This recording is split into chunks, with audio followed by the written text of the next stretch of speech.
맛집이 존재할 수 있는 까닭은 하나님께서 선하시기 때문입니다.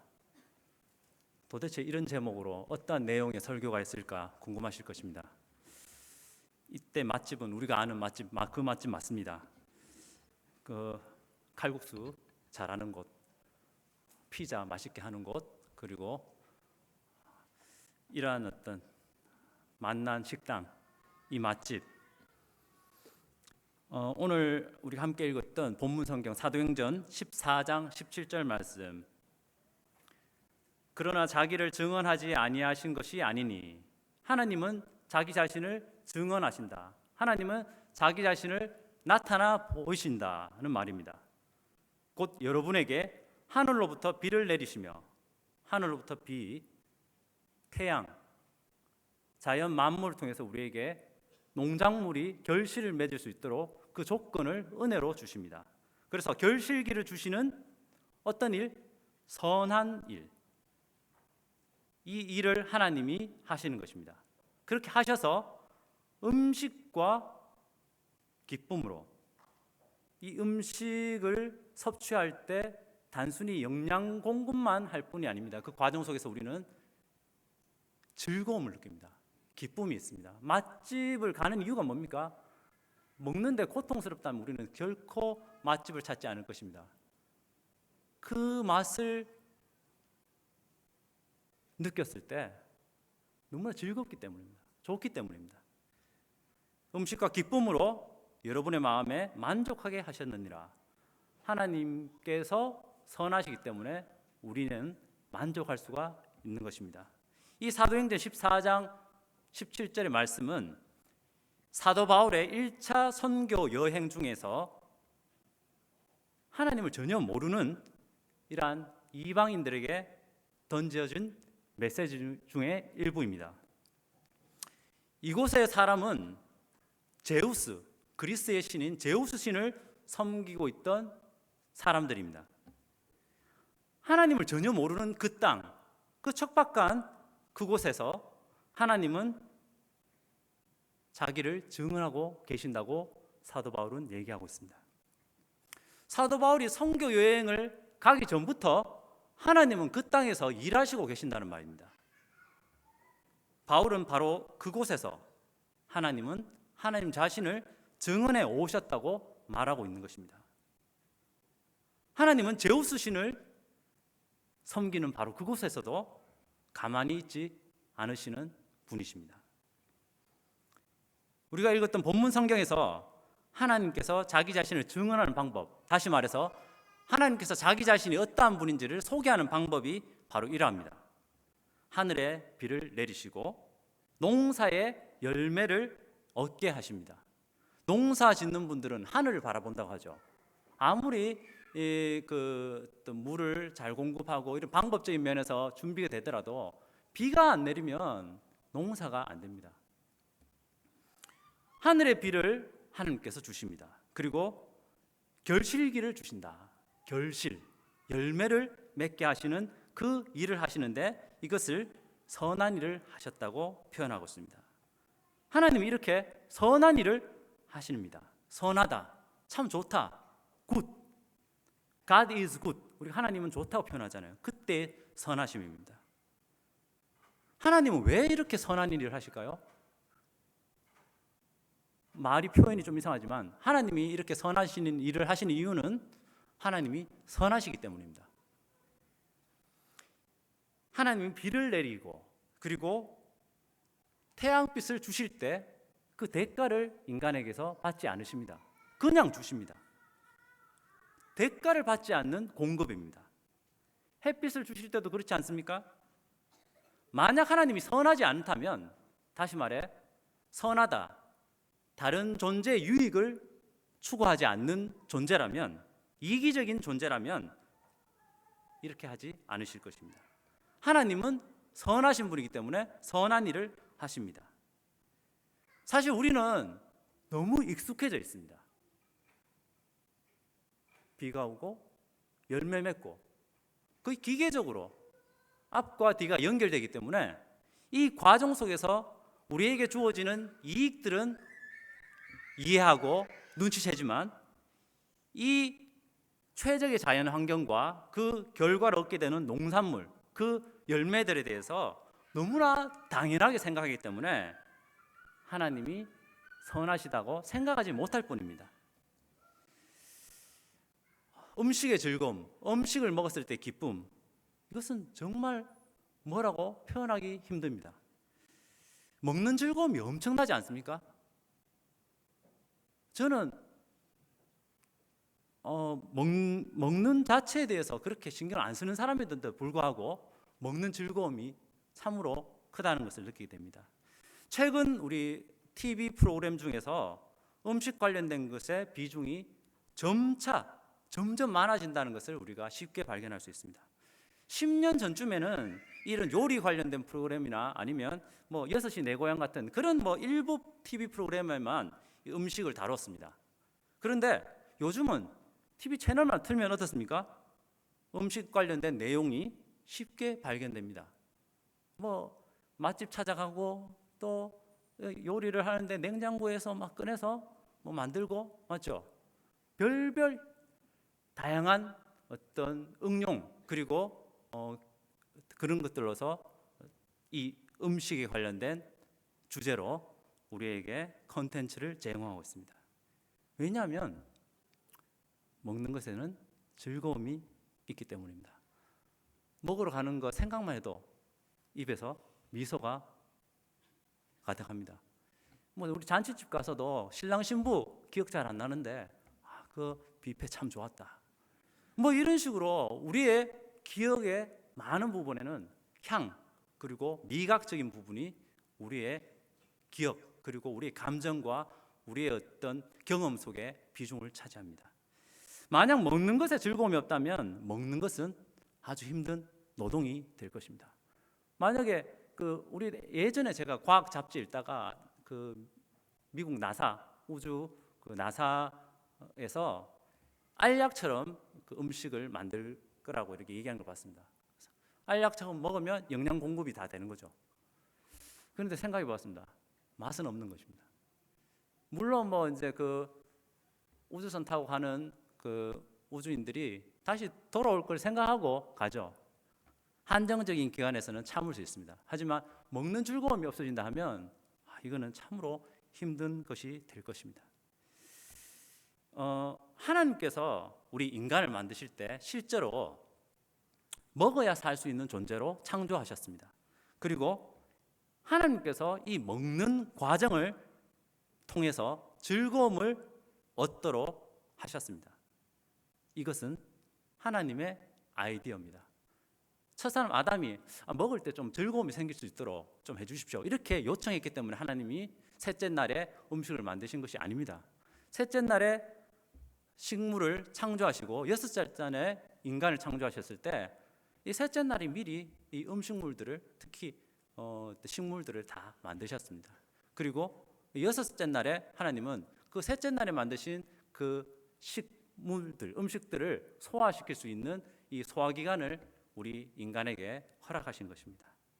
그리고 이렇게 얘기하십니다. 생육하고 번성하라. 하나님께서 먹고 살아라. 그리고 자식 놓고 번성해라고 명령하신 이 하나님. 하나님께서 명령하실 때는 항상 그것이 가능하도록 하십니다. 그리고 그 명령을 수행할 때는 기쁨이 있도록 하십니다. 생육하고 번성하는 그 과정 중에 즐거움을 느끼고 만족하도록 기획하셨습니다. 이것은 하나님의 선하심이고 하나님의 아이디어입니다. 생육하고 번성하는 것, 우리 구체적으로 이렇습니다. 먹는 것, 먹고 사는 것, 소변 대변으로 배출하는 것, 자는 것, 그리고 또 자녀 놓는 것, 이 과정들을 하나하나 디테일하게 세부적으로 생각해 보십시오. 다 즐거움이 있습니다. 먹는 것뿐만 아니라 자 보십시오. 제가 배출한다고 했는데 소변 대변 오래 참았다가 화장실 가보십시오. 그 쾌감은 이루 말할 수가 없는 것입니다. 자는 것도 어떻습니까? 한참 못 자다가 한번 누워보십시오. 이야, 꿀잠입니다. 꿀잠 맞죠? 제가 아직도 기억납니다. 초등학교 1학년 때 이제 학교 적응한다고 제가 제 기억에는 한 20분 이상 학교 걸어서 갔던 걸로 기억합니다. 그런데 아침에 엄마가 깨워서 이제 제가 학교 갔습니다. 혼자 걸어서 초등학교 1학년 때 걸어서 가는데 너무 잠이 오는 거예요. 그런데 제가 좀 약간 특징이 헤어드라이기 소리나 아니면 공장에서 일정하게 반복되는 그런 어떤 잡음들을 들으면 잠이 막 옵니다. 제가 학교 가는 그 중간에 골목길에 그 방직 공작인지 하여튼 있는데 철크덕 철크덕 소리가 있었는데 그 벽에 약간 따뜻했어요. 그래가지고 제가 가다가 정말 자고 싶었어요. 물론 제가 중간에 잠을 잔 건 아닙니다. 근데 그 이제 유혹을 극복하고 이렇게 갔는데 그때 한 번씩 이렇게 피곤할 때 잠을 자면 너무나 즐겁다고 표현해야 됩니까? 참으로 좋습니다. 맞죠? 하나님께서 그렇게 기획하셨습니다. 자녀를 가질 때 우리에게 하나님은 기쁨을 주셨습니다. 이 기쁨은 인간이라면 모든 사람이 추구하는 기쁨입니다. 다만 우리는 결혼 관계 외에서도 이것을 추구하기 때문에 하나님은 그것을 죄라고 표현하십니다. 이 성관계 속에서의 기쁨은 이 세상에 느끼는 가장 큰 기쁨이라고 미국의 여론조사에는 나왔습니다. 아무튼 이 모든 각 가정에 하나님은 즐거움을 느낄 수 있도록 기획하셨습니다. 하나하나 따져보면 참으로 쾌감이 있고 즐거움이 있는 것입니다. 그런데 이 모든 것에는 하나님의 기획이고 하나님의 아이디어입니다. 이것이 좋은 이유가 무엇입니까? 이것이 왜 이렇게 즐겁고 좋고 매력이 있고 중독이 될 만큼 가까이 하는 것입니까? 하나님이 멋지신 분이기 때문입니다. 하나님이 정말 매력적인 분이기 때문입니다. 그것을 만드신 하나님이 참으로 멋지고 하나님이 정말 원더풀하기 때문입니다. 하나님이 선하시기 때문입니다. 그래서 이렇게 주어지는 모든 것들, 특별히 제가 음식에 한정지었기 때문에 맛집이라고 표현했지만 이것은 모든 것을 담고 있습니다. 하나님의 선물, 우리에게 허락하시는, 우리에게 주시는 이러한 선물들이 좋은 이유는 그 선물을 주시는 하나님이 좋으신 분이기 때문입니다. 우리가 맛을 느끼고 그 음식 때문에 즐겁고 또 이것을 계속 추구할 수 있는 것은 하나님의 아이디어입니다. 하나님의 성품이 선하시기 때문에 나타난 결과입니다. 로마서 1장 20절 한번 찾아보시겠습니다. 로마서 1장 20절 신약 성경입니다.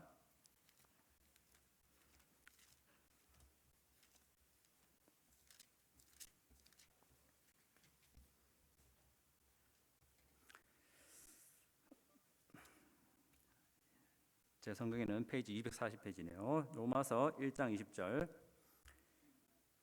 창세로부터 그의 보이지 아니하는 것들 곧 그의 영원하신 능력과 신성이 그가 만드신 만물에 분명히 보여 알려졌나니 그러므로 그들이 핑계하지 못할지니라. 하나님은 보이지 않습니다. 하나님은 만져지지 않습니다. 우리의 오감으로 느껴지지 않는 분입니다. 하지만 하나님이 만든 자연 만물은 눈에 보입니다. 우리의 오감으로 감각이 됩니다. 이렇게 하나님께서 만드신 이 자연 만물을 통해서 하나님, 다시 말해서 보이지 않는 하나님이 어떠한 분인지를 분명히 알 수 있다고 금방 우리 함께 읽었던 로마서 1장 20절에서는 얘기하고 있습니다. 그의 보이지 아니하는 것들, 그의 능력과 그의 신성, 성품이 알려졌나니 무엇을 통해요? 그가 만드신 만물에 분명히 보여 알려졌나니. 하나님이 어떠하신 분인지 궁금하십니까? 그러면 그분이 만든 자연 만물을 자세히 관찰해 보십시오. 지속적으로 관찰하시고 꾸준히 관찰하시며 그 이면에 있는 원리들을 자세히 보십시오. 동해안에 그 일출을 보고 아이고 더러브레 하는 사람은 없습니다. 뭔가 배우지 못했더라도 그 어떤 말할 수 없는 감격과 그 광대함이 밀려옵니다. 아주 똑똑한 사람들이나 아주 미개한 사람들이랑 관계없이 그 사람이 사람이라면 하나님은 그 만드신 자연 만물을 통해서 하나님이 광대하시다.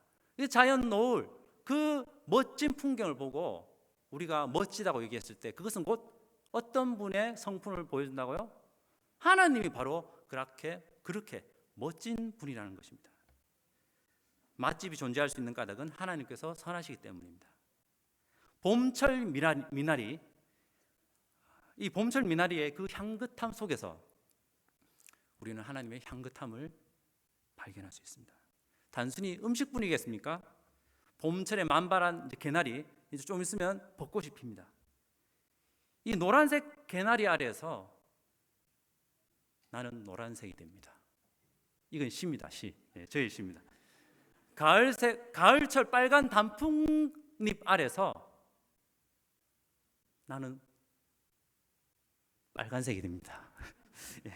나도 모르게. 대신 와이프한테는 그런 얘기를 못합니다. 하나님의 디자인 감각입니다. 여름철 파란 하늘, 하얀 뭉게구름, 시원하게 불어오는 바람, 그리고 나무 그늘 아래서 한 입 베어 먹는 그 수박의 맛, 일품이죠. 이 모든 것은 하나님께서 기획하시고 실현시켜 놓으셔서 우리가 누릴 수 있는 것들입니다. 이 모든 하나님의 선물이 좋은 이유는 그 선물을 기획하시고 우리에게 주시는 하나님이 좋으신 분이기 때문입니다. 그리고 여기서 멈춰버리면 안 됩니다. 이렇게 자연 만물을 좋고 또 즐겁고 너무나 멋지게 원더풀하게 만드신 이유는 하나님이 어떠하신 분인지 이 창조된 피조 세계를 통해서 보여주시기 위함입니다. 창세로부터 그의 보이지 아니하는 것들, 그의 영원하신 능력과 신성이 그가 만드신 만물에 분명히 보여 알려졌나니 그러므로 그들이 핑계하지 못할지니라. 하나님이 천지 만물을 만드시고 또 우리에게 선물로 그것을 누리게 하시고 그리고 누리는 과정에서 기쁘고 즐겁고 그렇게 만족하게 하시는 것은 그 선물을 통해서 하나님을 발견하고 하나님께 나아오도록 의도하신 것입니다. 그렇기 때문에 선물이 너무 좋은 나머지 그 선물이 진짜 말해주고 싶어하는 그 하나님을 놓쳐버리게 된다면 이것은 앞뒤가 바뀌고 정말 안타까운 일이 될 것입니다. 마치 이거와 같습니다. 약혼한 두 남녀가 있습니다. 군복무직인 그 약혼자가 보낸 편지 너무나 기다렸습니다. 그런데 군복무 중인 그 약혼자가 보낸 편지가 아무리 좋더라도 그 편지를 전달하는 우체부와 사랑에 빠져서는 안 될 것입니다. 약혼자의 편지를 전달하는 우체부의 역할은 무엇입니까? 약혼자의 마음을 전달하는 것입니다. 하나님께서 우리에게 허락하신 모든 즐거운 것들은 하나님이 어떠한 분인지 우리에게 말해주는 수단인 것입니다. 가을 설악산의 단풍, 봄철 유채꽃 가득한 그 제주의 올레길, 그 놀라운 풍경들과 그것이 주는 우리에게 여유들, 그리고 온갖 즐거움들은 그 아름다움을 만드신 하나님이 얼마나 놀랍고 쾌활하고 그리고 얼마나 멋진 분인지 알아채야 할 것입니다. 일본 규슈 지방에 눈 내리는 온천, 인도양에 위치한 몰디브 해변의 탁 트인 바닷가, 그리고 맛난 리조트 음식들, 우리에게 만족을 주신 하나님은 이보다 얼마나 더 매력 있을까? 그리고 그분이 다스리는 나라, 그분이 계시는 천국에 대한 소망으로 우리의 방향을 향하게 해야 될 것입니다. 이것이 맛집이 존재하는 목적인 것입니다. 이것이 우리에게 허락하신 천지 만물, 자연 만물을 허락하신 목적인 것입니다. 그런데 우리가 짚고 넘어가야 될 현실이 있습니다. 사실 우리 현실은 만만하지 않다는 것입니다. 그렇게 잘 안 된다는 것입니다. 심지어 예수님을 주인으로 모신 크리스찬들조차도 내가 지옥 안 가고 예수님 보혈피로 천국 간다는 그 소망 하나는 분명한데 이 땅에서는 애매합니다. 이걸 다 누려야 될지 아니면 금욕주의처럼 참아야 될지, 누리면 왠지 죄 짓는 것 같고 또 그걸 안 하자면 그걸 또 아무튼 그런 어떤 갈등들, 뭐 크리스찬이 이 정도면 일반적으로 예수님과 관계없이 사는 사람들은 뭐 말할 것도 없겠죠. 설악산 가보고 제주도 가본 사람은 이제 해외로 눈을 돌립니다. 예. 엄청난 휴양시설과 쾌적한 환경을 맛본 사람은 천국 소망으로 새로워지기보다는 돈 좀 더 모아가지고 휴가 길게 내가 이제는 더 괜찮은 곳으로 가고 싶어하는 욕망이 움틀움틀거리고 그것을 실현으로 옮기기 시작합니다. 왜냐하면 모든 사람은 하나님보다 자기 자신의 유익을 더 가치 있게 생각하기 때문입니다.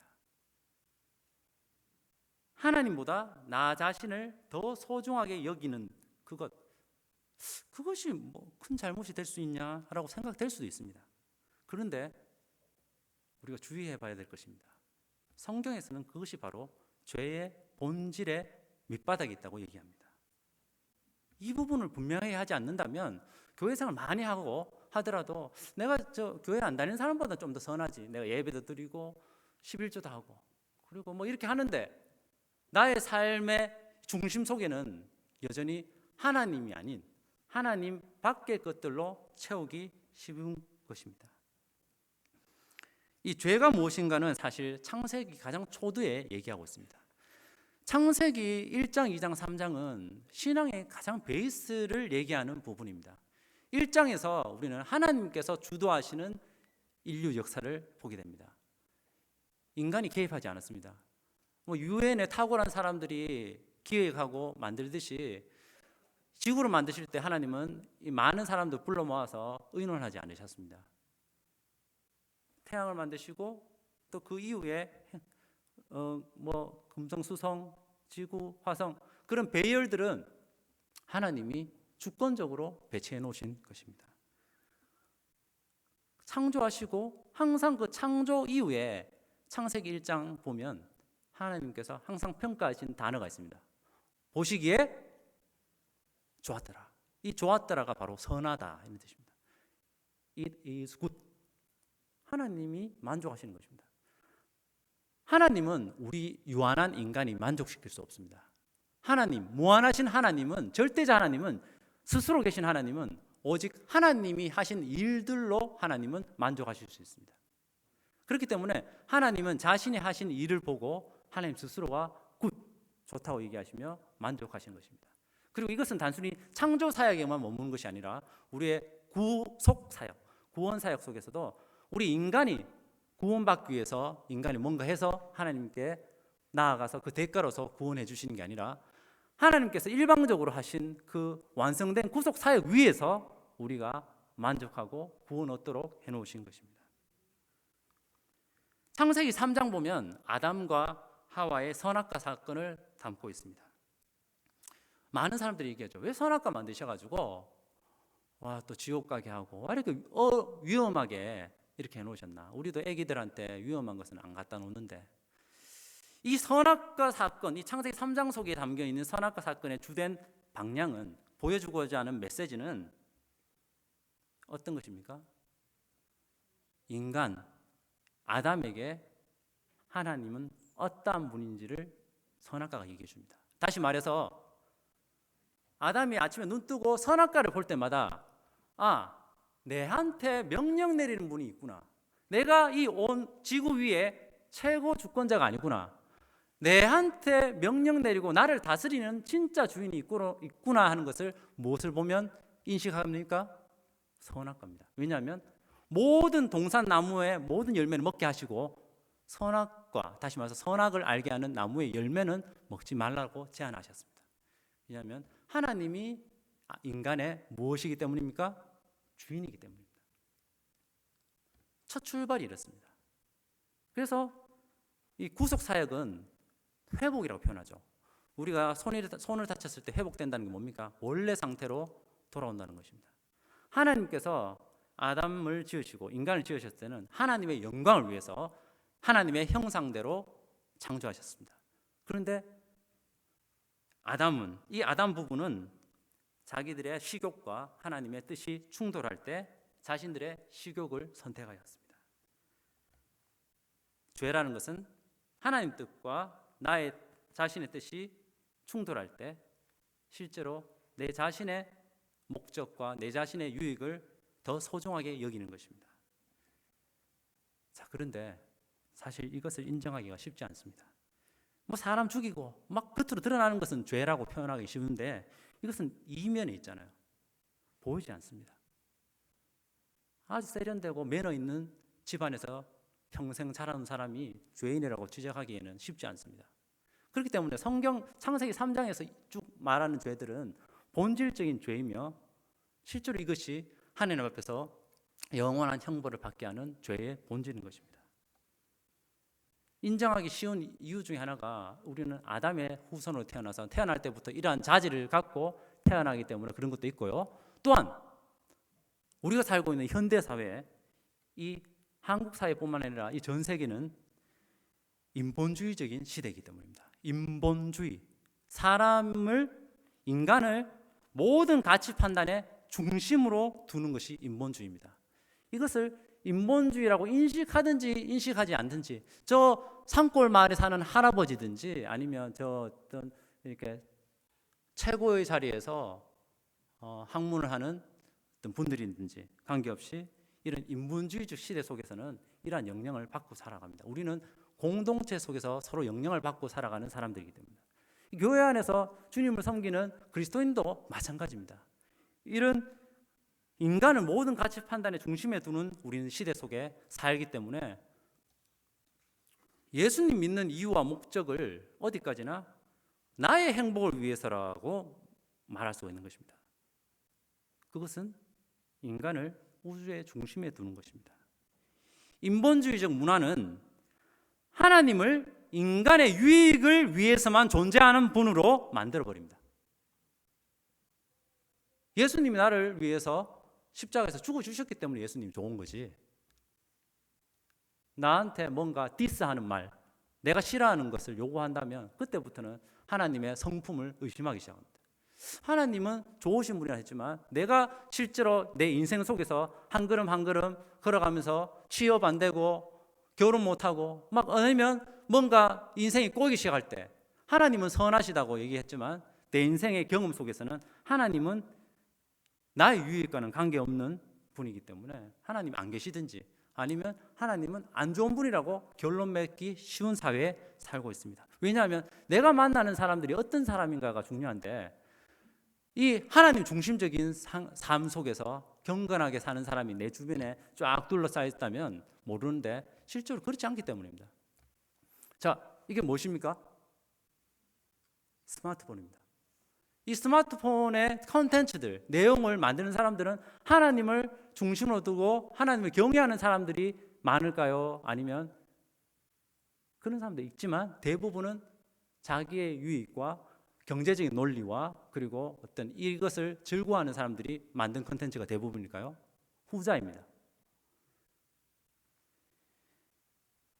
하나님은 스스로 계시는 절대 지존자이시다라는 메시지는 이러한 문화 속에서 살아가는 우리에게, 심지어 저에게도 상당히 거부감이 들도록 왠지 모르게 우리를 만들어가고 있습니다.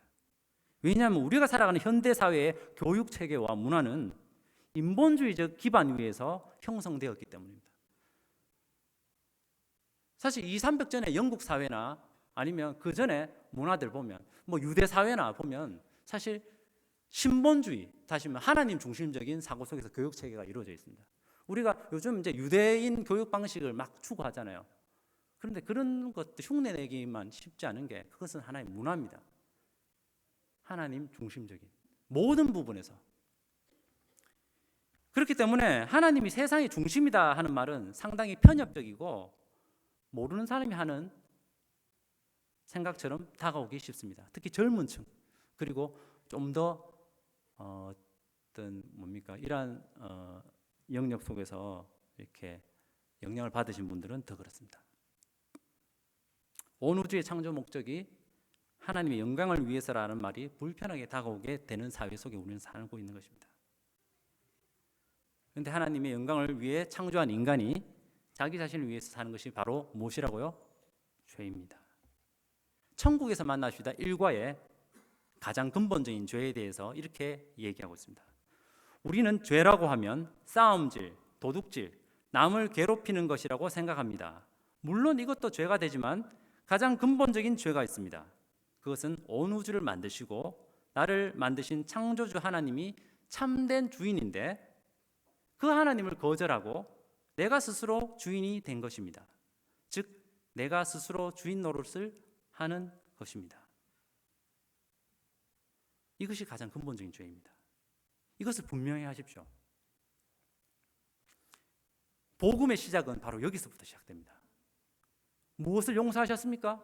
예수님의 이름을 설명할 때 마태복음은 예수라 하리니 이는 그가 자기 백성을 뭐로부터 구원?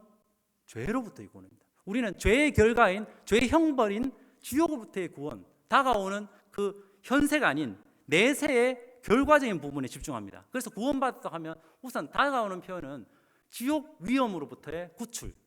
물론 이것은 아주 정확한 말이고 정당하며 그것은 우리에게 감격으로서 평생 감사하고도 남을 만한 기쁨입니다. 그런데 죄가 무엇인가를 보여야 됩니다. 죄로부터 구원받아서 살아가는 삶보다 지옥 안 가는 그 기쁨만 추구한다면 보십시오. 지옥은 안 가는 사람인데 그의 삶의 현장 속에서는 이 내세 말고 이 현세, 죽기 전에 예수님 다시 오기 전에 이 땅에서 살아가는 삶은 의미가 없어질 수도 있습니다. 예수님을 닮아가는다는 것도 내한테 매력적으로 보이지 않습니다. 왜냐하면 죄로부터의 구원이라는 것은 내 중심적인 삶으로부터 하나님 중심적인 삶으로의 구출입니다. 그런데 이런 메시지가 저도 사실 헷갈립니다. 왜냐하면 많은 메시지를 홍수 때 마실 물이 없다 하듯이 요즘은 수많은 기독 서적들과 어떤 설교들이 많은데 또 그 많은 메시지들이 다 나름대로 주제가 있고 의미가 있기 때문에 다 폄하할 수도 없습니다. 그리고 제가 하는 메시지가 가장 옳다고 얘기할 수도 없습니다. 하지만 죄가 무엇인가를 분명하게 인식하게끔 만들어주는 메시지들은 상당히 희미해집니다. 왜냐하면 그 메시지 자체가 분명하지 않아서가 아니고 우리가 살아가는 이 사회가 인본주의적 사회이기 때문에 이미 우리 마음속에는 그러한 메시지를 싫어합니다. 그러니까 위로의 메시지가 나쁜 게 아니잖아요. 그런데 결국 위로가 무엇입니까? 하나님은 그렇게 위로만 받다가 인생 망칠 수도 있다는 거 아는 분입니다. 그렇기 때문에 우리가 이해할 수 없는 영역에서 하나님은 섭리로서 그 사람을 터치하셔서 그가 느끼기에는 하나님은 나를 괴롭히는 분으로 내 인생 자꾸 꼬이게 하는 분으로 느껴질 수도 있습니다. 그런데 하나님의 그 큰 그림 속에는 정말 하나님이 이 사람에게 진짜 복을 주시기 원하시고 하나님의 성품 속에서 하나님과의 사랑의 관계 속에서 살기 원하시는 그 이면이 있단 말입니다. 죄라는 것은 하나님보다 하나님의 선물을 더 사랑하는 것입니다. 성령님께서 하시는 일 중에 핵심 사역이 사람이 자기가 죄인임을 깨닫게 하는 사역입니다. 그렇기 때문에 만약에 이 21세기 2017년 이 사회 속에서 내가 내 삶의 주인으로 사는 것이 상당히 죄책감이 들고 예수님을 위해서 하나님 중심으로 살고자 이런 마음이 만약에 든다면 이것은 성령께서 지금 하고 계시는 겁니다. 우리 교회 가운데서 우리 젊은이들 가운데서 그런 마음으로 그런 열망으로 좀 더 주님을 위해서 살고자 몸부림을 친다면 주님께서 이미 일하시고 계신다는 겁니다. 성령께서 와서 죄에 대하여 의에 대하여 심판에 대하여 세상을 책망하십니다. 내가 죄인이다 라고 인정하는 것은 사람이 먼지 털어서 먼지 안 나는 사람이 있겠나, 나도 죄인이지, 이런 측면이 아니고 하나님과의 관계적인 측면입니다. 관계라는 게 무엇입니까? 사람은 하나님만으로 만족하고 하나님을 중심으로 살도록 창조되었기 때문에 그 하나님 중심적인 삶으로 살아야 되는 것입니다. 어떤 관계입니까? 하나님이 주인이고 그 관계 속에서 살아가는 관계입니다.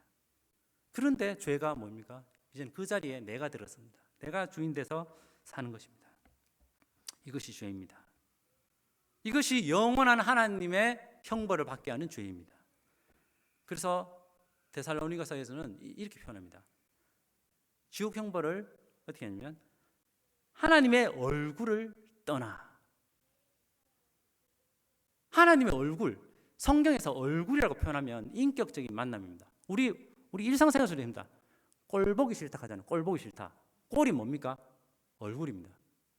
관계가, 인격적인 관계를 표현하는 대표적인 수단이 얼굴이라는 표현을 씁니다. 그런데 하나님의 얼굴을 떠나 영영한 형벌에 처하게 하신다. 이 땅에서의 하나님 나라는 하나님이 주인된 나라입니다. 그래서 하나님을 주인으로 알아보고 그렇게 성령의 도우심으로 매일매일 그 삶을 걸어가는 사람이 하나님 나라의 백성으로서 살아가는 삶입니다. 물론 그 사람은 구원의 확신과 천국 소망과 죽어서 지옥 안 간다는 즐거움은 당연히 있겠죠.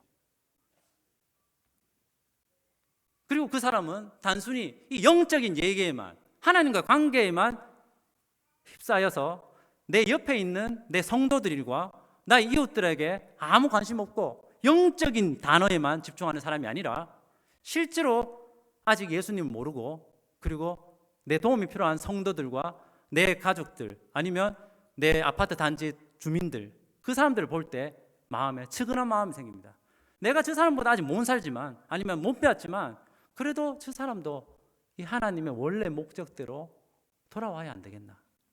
내가 저 사람을 위해서 뭔가 도와줄 일 없을까? 이 터치는 성령께서 하시는 터치입니다.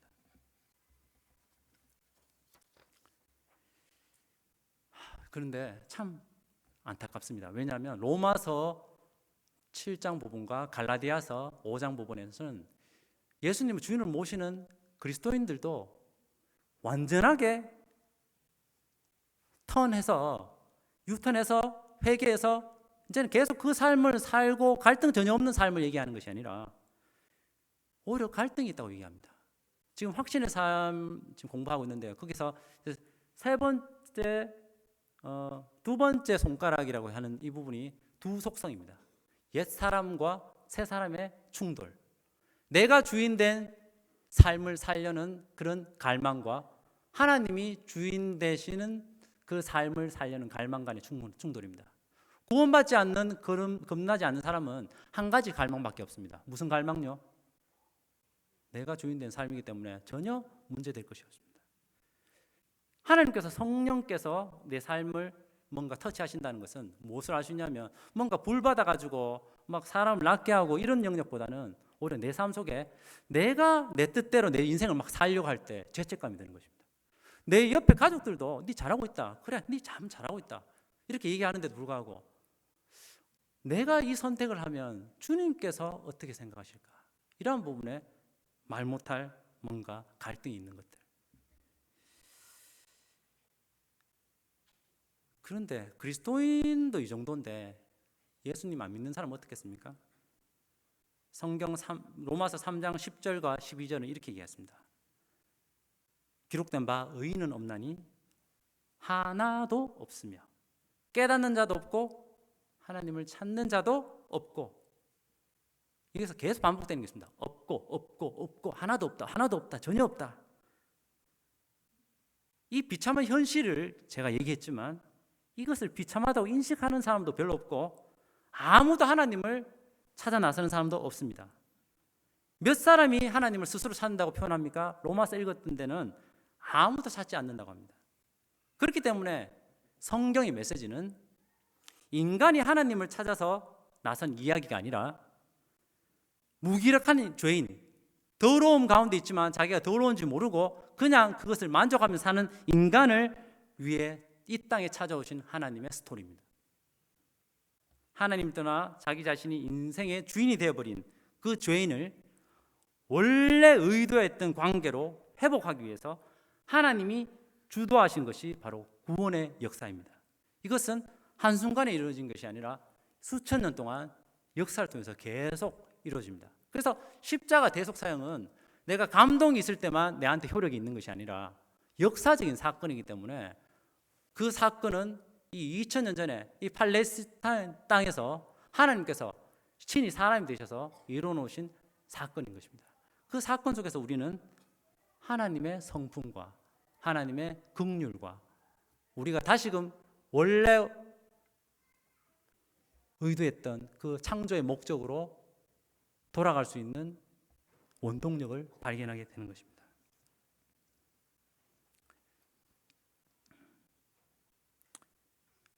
우리가 사회 속에서 경험하는 우리의 관계 그리고 우리의 사랑은 어떻습니까? 상대방의 어떠함에 달려있는 사랑입니다. 저 사람이 뭔가 좀 가르치고 아니면 내가 좀 뭔가 지나게 지나면 내한테 돌아올 게 있다 이렇게 생각할 때 우리는 그 사람한테 열정을 품습니다. 그런데 하나님이 우리를 구원한 그 사랑은 어떻습니까? 그 사랑은 우리가 죄인임에도 불구하고, 다시 말해서 돌아올 게 없고 하나님께 돌아올 게 없는데, 대가가 지불할 게 없는데도 불구하고 하나님 자신의 성품에 기초한 사랑인 것입니다. 십자가가 바로 그것의 메시지입니다. 우리가 아직 죄인 되었을 때에 그리스도께서 우리를 위하여 죽으심으로 하나님께서 우리에 대한 누구의 사랑을? 자기의 사랑을 확증하셨느니라.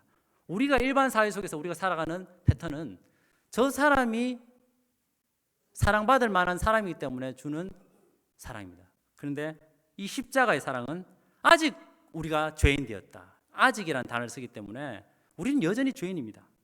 아직 죄인 되었을 때 그리스도께서 우리를 위해서 죽으심으로 하나님께서 우리에 대한 자기의 사랑을 확증하신 사랑입니다.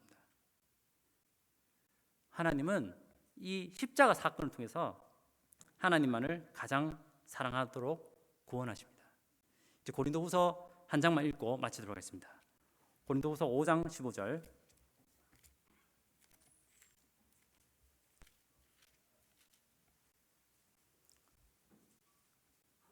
십자가 대속 사역의 방향, 목적 담고 있습니다. 페이지 291페이지 고린도후서 5장 15절. 자, 함께 읽도록 하겠습니다. 그가 시작. 그가 모든 사람을 대신하여 죽으심은 살아있는 자들로 하여금 다시는 그들 자신을 위하여 살지 않고 오직 그들을 대신하여 죽었다가 다시 살아나신 이를 위하여 살게 하려 함이라. 이것이 우리의 구원받은 사람을 이끄는 삶의 전체적인 방향입니다. 당장 내 삶 속에서 그것이 많이 경험되지 않더라도 너무 실망하지 마십시오. 주님은 그것을 시작하셨다면 반드시 그것을 진행하실 것이며 그것을 완성하실 것입니다. 맛집이 존재할 수 있는 까닭은 하나님께서 선하시기 때문입니다. 이 메시지 속에서 우리가 체크해야 될 세 가지 정리하겠습니다. 하나님이 일하시지 않는 곳은 전혀 없습니다. 교회 안에서만 하나님이 일하시는 것이 아닙니다. 우리 이분법적 사고를 가질 수도 있는데요, 영적인 부분, 영적이지 않는 부분. 제우스 신을 섬기는 그 땅에서도 하나님은 하나님이 어떠한 분인지를 쉬지 않고 나타내어 보여줬습니다. 나의 학교, 학원, 그리고 직장, 그리고 내 집 안방, 그 어디라도 하나님이 일하시지 않는 곳은 없습니다. 두 번째, 맛있는 음식을 통해서 우리가 뭘 알아야 됩니까? 맛있는 음식, 내한테 허락하시는 그 모든 좋은 것들 통해서 하나님이 얼마나 멋진 분인가를 알아내야 되는 것입니다. 우리에게 좋은 것을 주신 궁극적인 목적은 그것을 주신 하나님이 얼마나 좋은 분인가를 알도록 하시는 것입니다. 우리에게 허락하신 모든 것들 있죠. 돈, 재능, 취미, 여행, 여가생활, 가족, 건강, 학력, 그 외에 점점 많아지고 있습니다. 아무튼 이 모든 것은 그것이 하나님을 더 사랑하도록 목적되었습니다. 세 번째, 우리 힘으로는 하나님의 선물보다 더 사랑할 힘과 의욕이 없습니다. 하지만 하나님은 우리를 죄로부터 구원하셨습니다. 만세전에 그것을 기획하셨고 역사 가운데 그것을 진행하시며 언젠가 역사의 마무리를 하실 것입니다. 십자가에서 우리를 대신해서 주신 까닭은 다시는 인생을 내가 주인 되어 살지 않고 하나님을 살도록, 하나님을 주인 모시고 살아가도록 하시기 위함입니다. 우리 성사행복한교회 모든 가족들이, 우리 성도님들이 정말 하나님 허락하신 이 선물을 통해서 하나님만을 더욱더 사랑하는 건강한, 그리고 균형 잡히고 주님이 기뻐하시는 그런 사람들이 되기를 바라는 마음이 있습니다.